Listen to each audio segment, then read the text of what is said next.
Voy a dar lectura de los versículos iniciales de Hechos capítulo 14, porque aunque ya los vimos, realmente son sensacionales. Dice la Escritura, versículo 1. Aconteció en Iconio que entraron juntos en la sinagoga de los judíos y hablaron de tal manera que creyó una multitud, gran multitud de judíos y asimismo de griegos. Mas los judíos que no creían excitaron y corrompieron los ánimos de los gentiles contra los hermanos. Por tanto, se detuvieron allí mucho tiempo, hablando con denuedo, confiados en el Señor, en vez de huir, el cual daba testimonio a la palabra de su gracia, concediendo que se hicieran por las manos de ellos señales y prodigios. Y la gente de la ciudad estaba dividida, unos estaban con los judíos y otros con los apóstoles. Pero cuando los judíos y los gentiles juntamente con sus gobernantes se lanzaron a afrentarlos y a apedrearlos, habiéndolo sabido, huyeron. Tiempo de salir. Huyeron a Listra y Derbe, ciudades de Licaonia, y a toda la región circunvecina. Y allí predicaban el evangelio. Y cierto hombre de Listra estaba sentado, imposibilitado de los pies, cojo de nacimiento, que jamás había andado. Este oyó hablar a Pablo, el cual, fijando en él sus ojos y viendo que tenía fe para ser sanado, dijo a gran voz: «Levántate derecho sobre tus pies». Y él saltó y anduvo. Entonces la gente, visto lo que Pablo había hecho, alzó la voz diciendo en lengua licaónica: «Dioses bajo la semejanza de hombres han descendido a nosotros». Y a Bernabé llamaban Júpiter y a Pablo Mercurio, porque éste era el que llevaba la palabra. Y el sacerdote de Júpiter, cuyo templo estaba frente a la ciudad, trajo toros y guirnaldas delante de las puertas, y juntamente con la muchedumbre quería ofrecer sacrificios. Cuando lo oyeron los apóstoles, Bernabé y Pablo rasgaron sus ropas y se lanzaron entre la multitud dando voces y diciendo: «Varones, ¿por qué hacéis esto? Nosotros también somos hombres semejantes a vosotros, que os anunciamos que de estas vanidades os convirtáis al Dios vivo, que hizo el cielo y la tierra, el mar y todo lo que en ellos hay. En edades pasadas ha dejado a todas las gentes andar en sus propios caminos, si bien no se dejó a sí mismo sin testimonio, haciendo bien, dándonos lluvias del cielo y tiempos fructíferos, llenando de sustento y de alegría nuestros corazones». Y diciendo estas cosas, difícilmente lograron impedir que la multitud les ofreciese sacrificio. Entonces vinieron los judíos de Antioquía y de Iconio, que persuadieron a la multitud, y habiendo apedreado a Pablo, le arrastraron fuera de la ciudad, pensando que estaba muerto. Pero rodeándole los discípulos, se levantó, oh sorpresa, y entró en la ciudad. Y al día siguiente salió con Bernabé para Derbe. Y después de anunciar el evangelio en aquella ciudad y de hacer muchos discípulos, volvieron a Listra, de forma valiente regresaron a donde lo habían apedreado, a Iconio, donde los habían perseguido, y a Antioquía, confirmando los ánimos de los discípulos. Entonces, recordemos que aquí habíamos llegado. ¿Cómo confirmaban los ánimos de los discípulos? Dice la Escritura: exhortándoles a que permaneciesen en la fe, es decir, en Cristo Jesús, y diciéndoles, atención con esto, es necesario que a través de muchas tribulaciones, cuando dice muchas es que pueden ser abundantes y además de diferente índole, entremos en el reino de Dios. Recordemos que este reino del cual nosotros nos preciamos vivir y del Rey al cual seguimos, que es el Señor Jesús, no son de este mundo. Entremos en el reino de Dios. Pero bien, eso ya lo vimos, solo quería leerlo para repasar. Viene algo interesante que uno puede pasar de largo si de manera desprevenida hace la lectura, pero como estamos juiciosos, agrega Lucas: y constituyeron ancianos en cada iglesia. El asunto va más allá de cómo los constituían, tal vez guiados por el Espíritu Santo, tal vez elegidos por los propios hermanos de cada congregación local. En fin, eso dejémoselo a aquellos que estudian bastante y les gusta investigar acerca de normas de elección. Lo que nos compete ahora a nosotros es mirar no cómo los constituían, sino a qué clase, a quiénes, qué clase de personas constituían. Sería que nombraban a cualquiera. La Escritura nos habla, en el mismo libro de Hechos de los Apóstoles, algunas elecciones que se llevaron a cabo. Por ejemplo, en Hechos capítulo 6, recordemos que leíamos en el versículo 1, en aquellos días, como creciera el número de los discípulos, hubo murmuración de los griegos contra los hebreos, de que las viudas de aquellos eran desatendidas en la distribución diaria. Entonces los 12 convocaron a la multitud de los discípulos, en este caso, los 12 apóstoles, incluyendo a Matías, que fue nombrado en vez de Judas, que había caído de su dignidad. Entonces los 12 convocaron a la multitud de los discípulos y dijeron: no es justo que nosotros dejemos la palabra de Dios para servir a las mesas. Buscad pues, hermanos. Miren que dejaron sobre los creyentes la diligencia de buscar hermanos, obviamente creyentes, pero acerca de esos creyentes, hermanos, de entre vosotros a 7 varones, 1, que fuesen de buen testimonio, 2, que fuesen llenos del Espíritu Santo, y 3, y de sabiduría.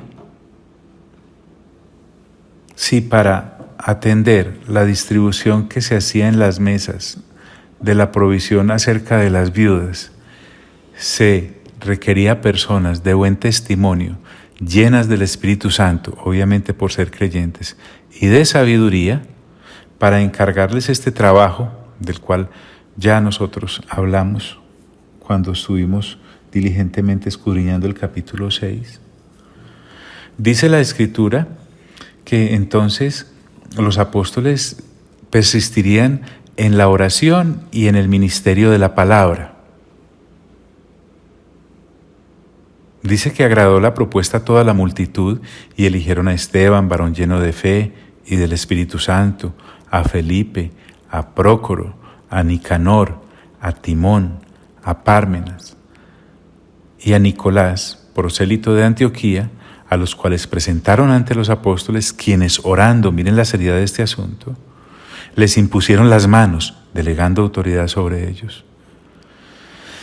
Entonces, el mismo Hechos nos da algunas pautas acerca de la clase de personas que estaban buscando. El mismo apóstol Pablo nos escribe en Primera de Timoteo algo con respecto a este asunto. Allí en el capítulo 3 de Primera de Timoteo, el apóstol, dirigiéndose a su discípulo Timoteo, le da instrucciones acerca de las personas que podrían colocarse en el liderazgo. Y por eso le dice él a Timoteo, Pablo: palabra fiel, si alguno anhela obispado, buena obra desea. Qué bonito que el Espíritu Santo nos anime a querer liderar, porque es una buena obra. Es que qué mejor cosa puede haber que trabajar para Dios, en las cosas de Dios, en la casa de Dios. Eso no es una ambición llena de avaricia o pagados de sí mismos, no. Es un gozo uno presentarse ante Dios y decirle: Señor, si quieres, puedes usarme. Por eso el apóstol dice: buena obra desea. Pero como no se nos puede ir todo en deseos, el apóstol le aclara a su discípulo Timoteo cuáles son las cositas que debe tener en cuenta para que una persona por lo menos esté en el obispado.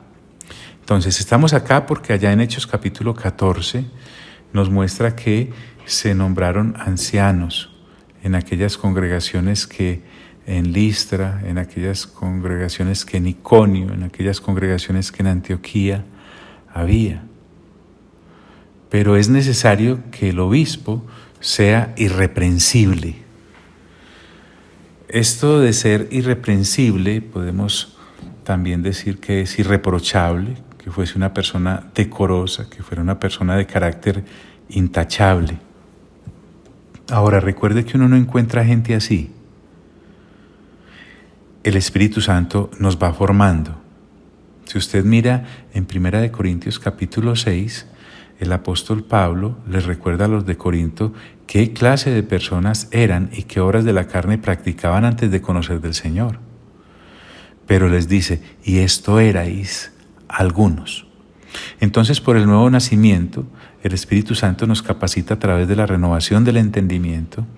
Y si somos juiciosos y estamos en una congregación local, como en Hechos capítulo 13 ya se nos señaló, allí podemos crecer en bendición y para bendición. Entonces dice, volviendo a 1 Timoteo capítulo 3 versículo 2, pero es necesario que el obispo sea irreprensible. ¿En qué otros matices debe la persona que se va a colocar al frente en una congregación? O, como acabamos de ver en Hechos capítulo 6, al frente de algún ministerio, como en el de atender en los recursos a las viudas. Aquí Pablo es más específico. Habla acerca del varón y dice que debe ser marido de una sola mujer. Entonces está hablando de estabilidad conyugal. No voy a ir muy a fondo porque esto ya lo vimos cuando juiciosamente renovamos entendimiento hace algunos años en la primera carta que el apóstol le escribe a Timoteo. Usted puede ir allá a YouTube y repasar lo que vimos en esa ocasión. Aquí solamente vamos a hacer la lectura parcial. Marido de una sola mujer. Por ende, se sobreentiende que la mujer debe ser esposa de un solo marido. Marido de una sola mujer. Sobrio.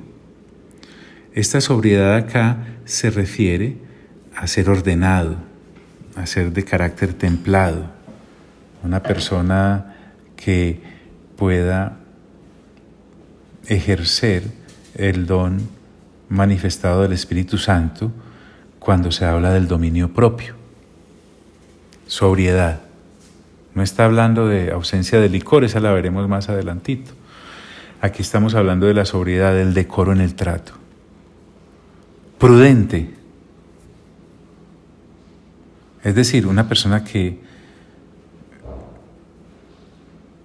tenga buen sentido para no solamente analizar las situaciones, sino hacerle frente cuando se le presenten. La prudencia. No es una señora. La prudencia es la forma en cómo el Espíritu Santo transforma a una persona cuando su carácter ha sido doblegado ante Él. Además dice que debe ser decoroso, una persona modesta, no un fantoche, un pelafustán, alguien que alardea. No, decoroso, dice la Escritura. Hospedador, que sea una persona que entienda que precisamente la vida ministerial consiste desde luego en tener intimidad y comunión con Dios, pero también la gente. El Señor Jesús nos hizo pescadores y pescadoras de hombres, de personas. No se entiende entonces que un creyente se convierta en un ermitaño, en una anacoreta, que se aísle completamente de la sociedad y del trato con los demás porque él se siente o ella se siente muy bien con Dios a solas. No, el Señor Jesús pues es nuestra mejor enseñanza. El bien cómodo no estaba en el tercer cielo pues, pero en obediencia al Padre vino precisamente a estar en contacto con la humanidad caída, alejada de Dios, y a que sí le costó caro. Entonces, a esto se refiere la Escritura. Esas personitas que estaban colocando como ancianos en aquellas congregaciones de Hechos capítulo 14, por lo menos debían tener algunos, o mejor, todos estos requisitos. Entonces, una persona uno no la encuentra hecha de esta manera. Usted puede darse cuenta que el que actualmente es irreprensible, antes era reprensible en todas las áreas. Aquel o aquella, marido o esposa, ahora sí lo son de una sola mujer o de un solo hombre, la mujer, pero antes su vida podía ser muy licenciosa en esta área. Sobrio, en vez de ser una persona recatada, era una persona que realmente parecía un parlante, autoproclamándose en muchas situaciones. El que ahora es prudente, antes podía ser el rey o la reina de la imprudencia.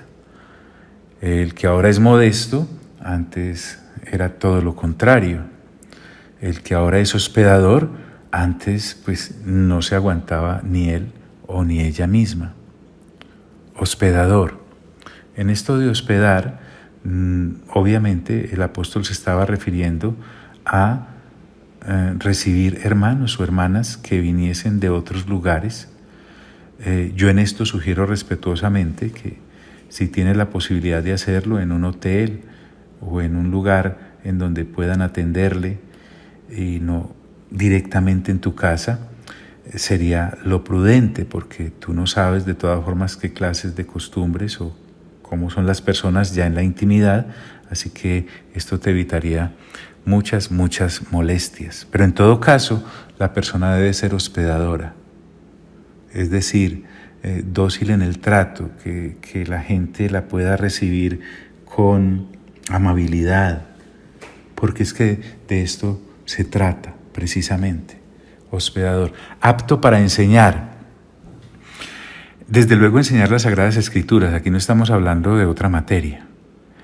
Apto para enseñar me indica que sea una persona con mente renovada, que su pasión, su emoción sean las Sagradas Escrituras, y no para crecer y engordar intelectualmente, sino para permitir que el Espíritu Santo pueda usarle para transmitir la enseñanza de las Sagradas Escrituras también a otros.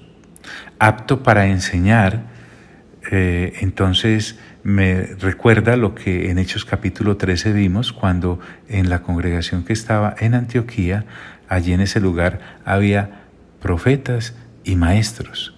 Apto para enseñar ¿qué? La palabra de Dios. Apto para enseñar ¿qué? Los caminos del Señor. Apto para enseñar ¿qué?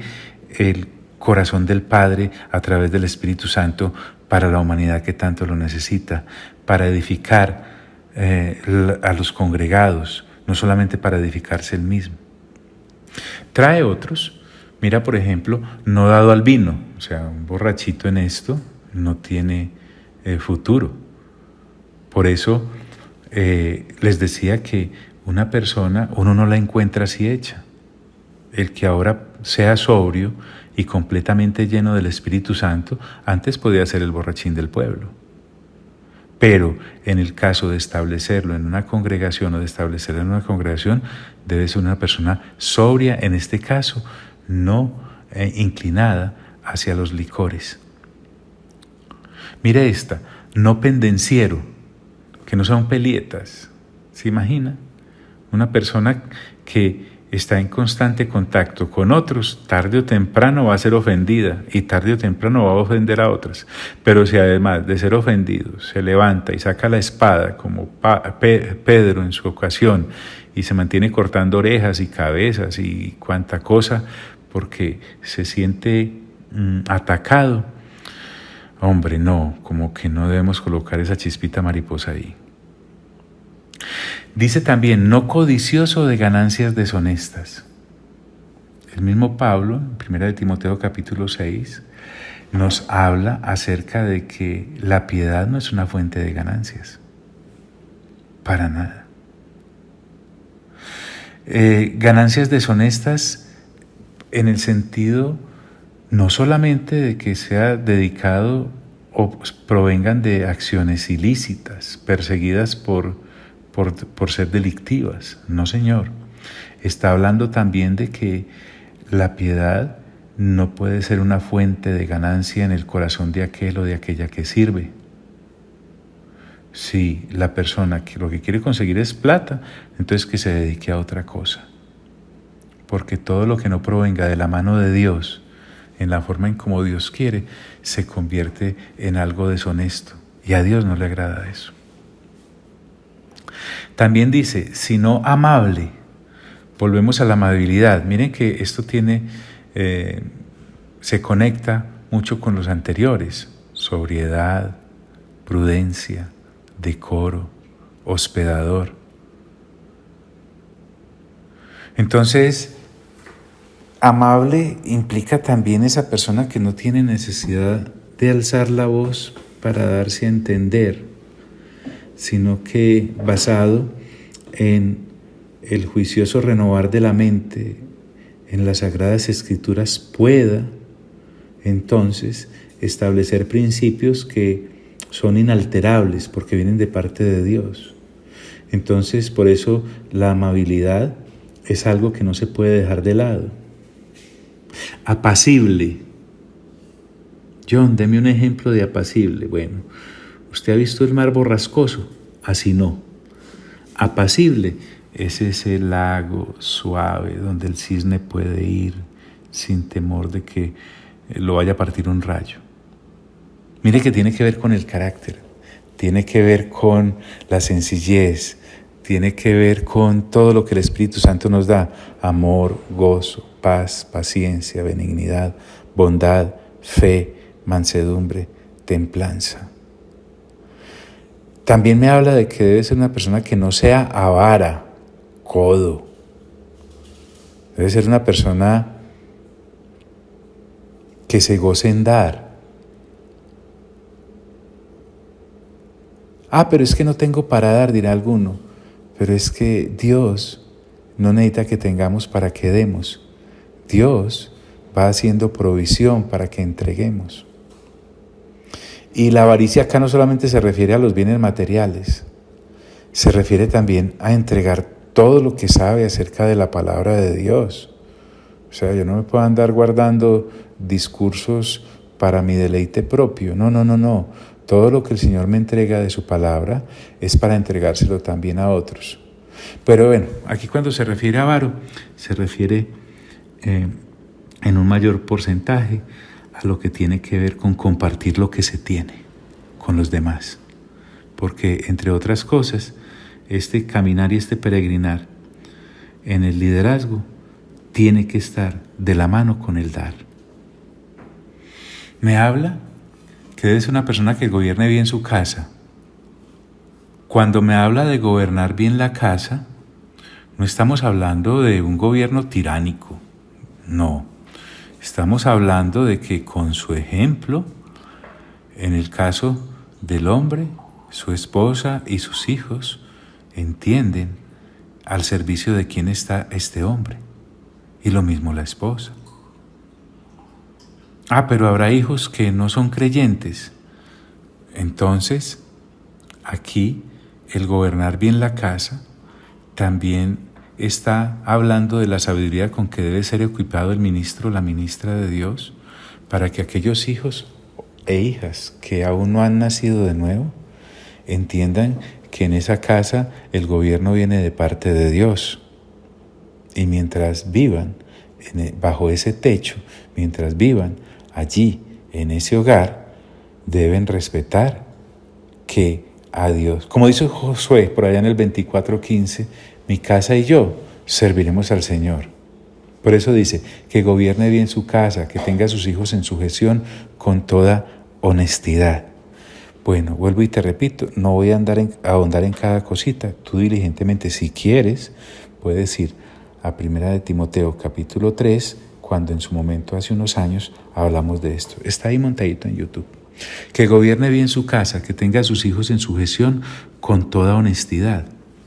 Pues el que no sabe gobernar su propia casa, ¿cómo cuidará de la iglesia de Dios? Tremenda esta comparación, ¿no? Primero la casa, como testimonio, para después ir a la casa de Dios, a su iglesia. El apóstol es incisivo en este versículo 5 de 1 de Timoteo capítulo 3, pues el que no sabe gobernar su propia casa, ¿cómo cuidará de la iglesia de Dios?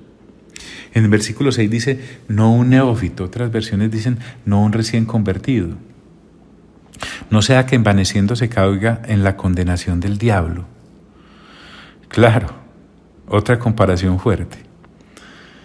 Me está hablando de tiempo realmente bien aprovechado. No estoy hablando de aquellos que, como usted y yo conocemos algunos, en primaria o en bachillerato o en la misma universidad, hicieron primero 5 veces, o sea que lo repitieron.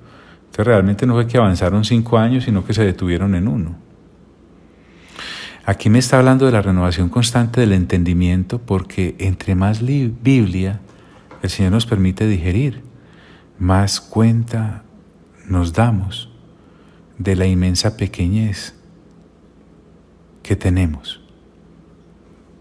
Recuerden que Santiago dice que somos como neblina, como niebla, que en un momentico está y al otro momentito no. Recuerden que el Señor Jesús dijo que no somos capaces de añadir 1 minuto de vida a nuestra existencia. Entonces, mientras más palabra de Dios tenemos en nuestro corazón, más conscientes somos de nuestras limitaciones, y eso nos capacita para entender la grandeza de nuestro Padre Celestial, del Señor Jesucristo y del Espíritu Santo, y poderla entregar. Porque si no, dice Pablo acá, va a suceder lo mismo que le ocurrió al diablo, que se envaneció, se llenó de orgullo. ¿Cuál fue la condenación del diablo? Creerse superior a Dios, y fue derribado. No un neófito, no sea que envaneciendo se caiga en la condenación del diablo. Entonces la invitación de Pablo acá es a que no sea colocado en el liderazgo una persona recién convertida. ¿Por qué? Porque no puede con el asunto. Hay que esperar madurez. También es necesario, dice Pablo, que tenga buen testimonio de los de afuera, para que no caiga en descrédito y en lazo del diablo. Mejor dicho, que hacia los no creyentes, la referencia que se tenga de la persona a la cual se refiere el capítulo 3 sea de buen testimonio. No estamos hablando de seguirle los caprichos a los no convertidos o de que no esperemos de ellos ataques y falsas acusaciones. Está refiriéndose a que no puedan reclamar de nosotros algo que, siendo verdad, vaya en detrimento de el buen testimonio en favor de la iglesia, del Señor y de sus congregados. Para que no caiga en descrédito y en lazo del diablo, porque el diablo va tejiendo la red para buscar la caída. Bueno, pero no puedo ahondar. Bueno, John, ¿y si no son obispos los que se van a nombrar? La Escritura también me habla en el versículo 8 de los diáconos. Dice que los diáconos, asimismo, o sea, con base en lo anterior, agréguele esto, mire, deben ser honestos,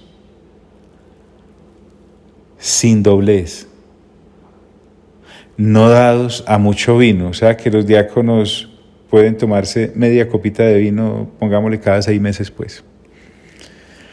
Es decir, ojalá el trago lo más alejado posible de la vida de un ministro.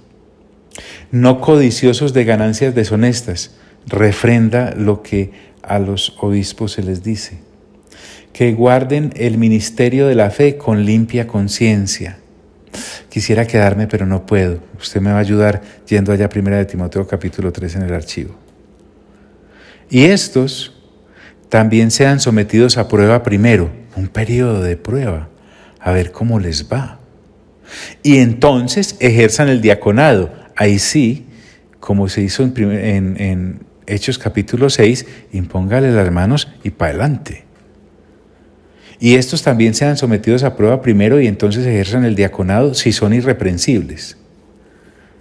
Las mujeres, dice el apóstol Pablo aquí en este versículo 11, lo cual me indica que estando en este contexto de liderazgo y nombramiento de líderes, ellas también pueden ser colocadas. Dice, las mujeres asimismo sean honestas, o sea, fuera de todo lo anterior, si vas a colocarlas en algo, pilas, honestas, no calumniadoras. ¿Vio? Es que las mujeres son chismosas. No, amigo y amiga, usted sabe que hay hombres más chismosos que un locutorio lleno de chismosas. Entonces estamos hablando de gobernar esa lengua, como dice Santiago, y eso solo se puede hacer con la llenura del Espíritu Santo. Las mujeres asimismo sean honestas, no calumniadoras. ¿Por qué? Porque es que tienen acceso a la intimidad y al secreto de las personas. ¿Usted se imagina una persona chismosa, calumniadora, deshonesta? Que apenas salga la persona que vino a desahogar su corazón o a pedir consejo, inmediatamente tome el teléfono o el WhatsApp y diga, imagínese que fulanito o fulanita de tal. Estoy hablando tanto de hombres como de mujeres en este caso. Por eso la Biblia dice, las mujeres asimismo sean honestas, no calumniadoras sino sobrias, fieles en todo. Los diáconos, Pablo lo refrenda, sean maridos de una sola mujer, para que el diácono no vaya a pensar, eso es solo para aquellos que son obispos. Y que gobierne bien sus hijos y sus casas. Entonces, el apóstol Pablo le dice esto con mucha seriedad a Timoteo y le agrega, porque los que ejerzan bien el diaconado ganan para sí un grado honroso y mucha confianza en la fe que es en Cristo Jesús.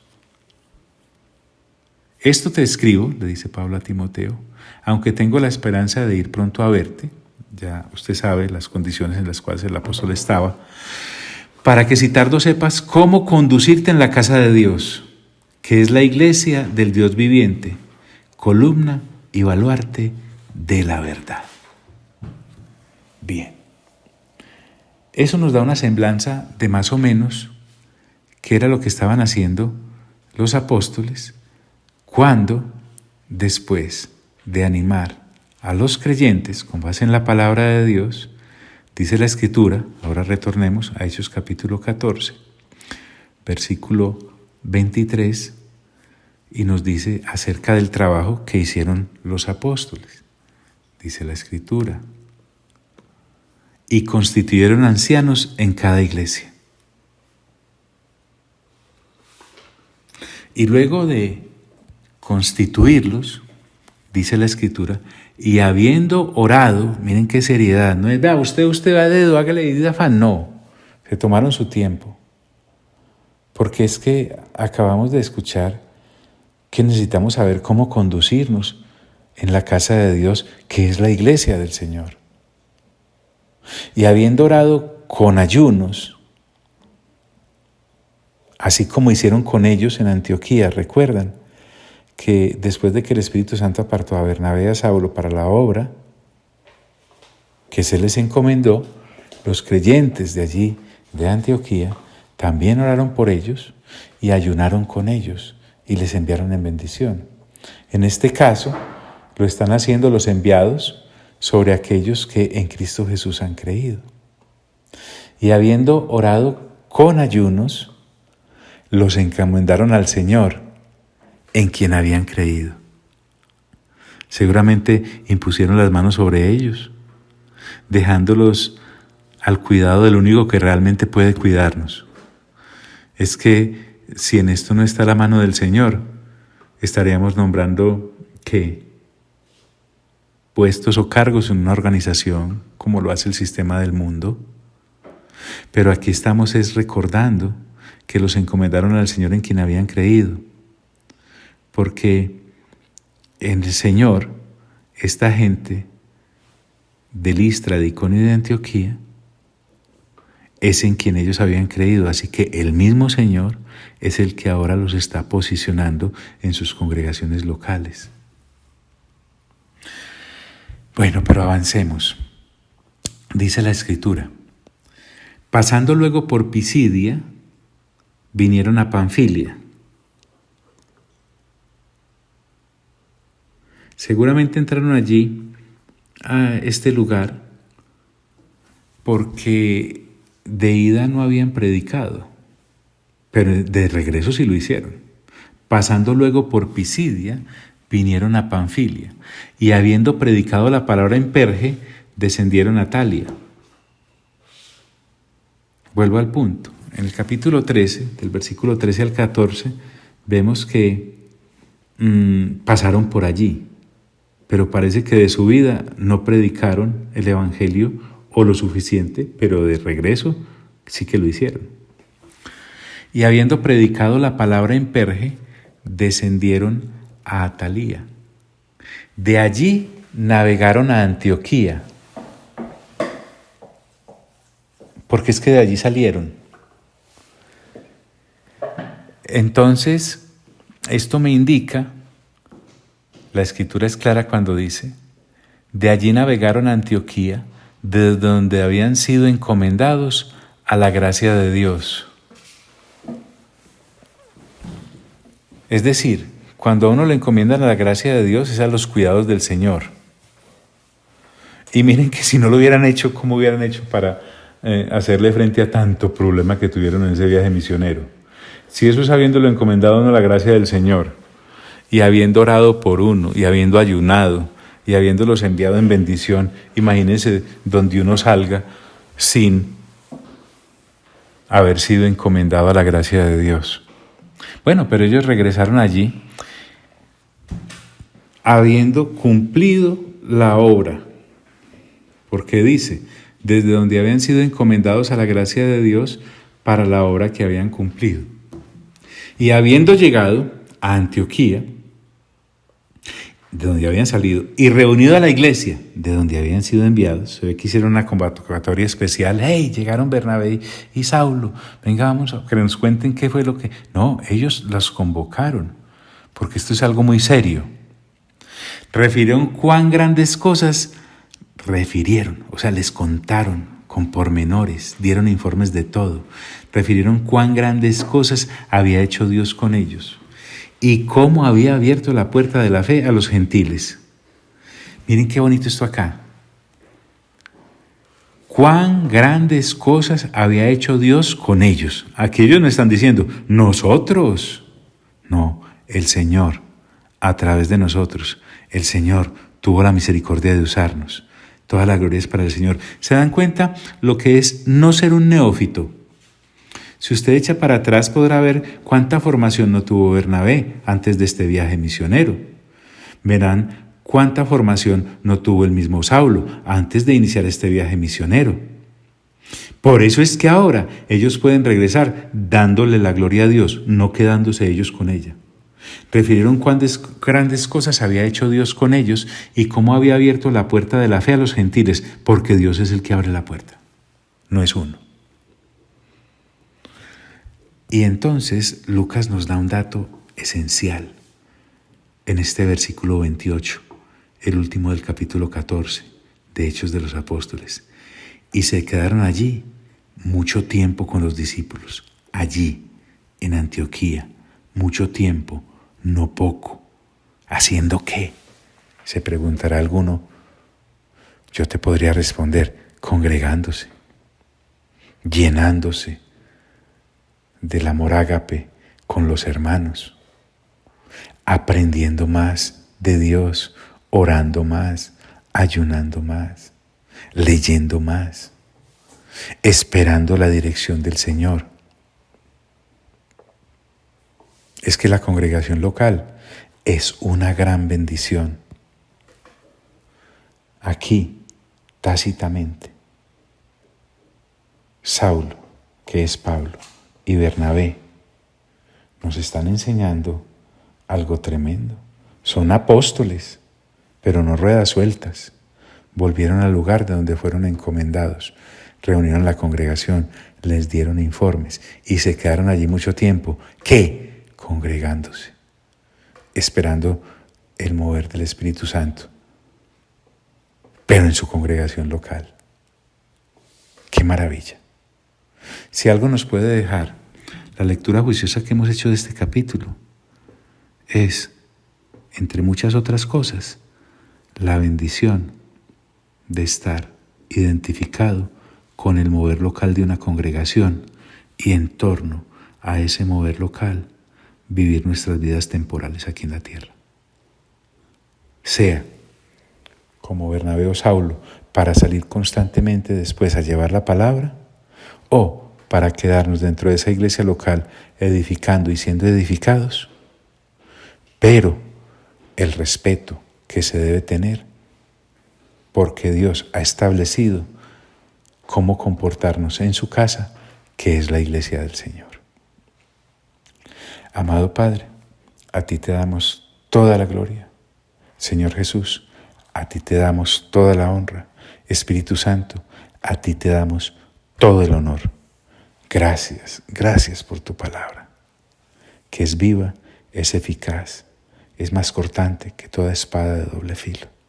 Y penetra, que penetra, Señor. Amén, amén y amén.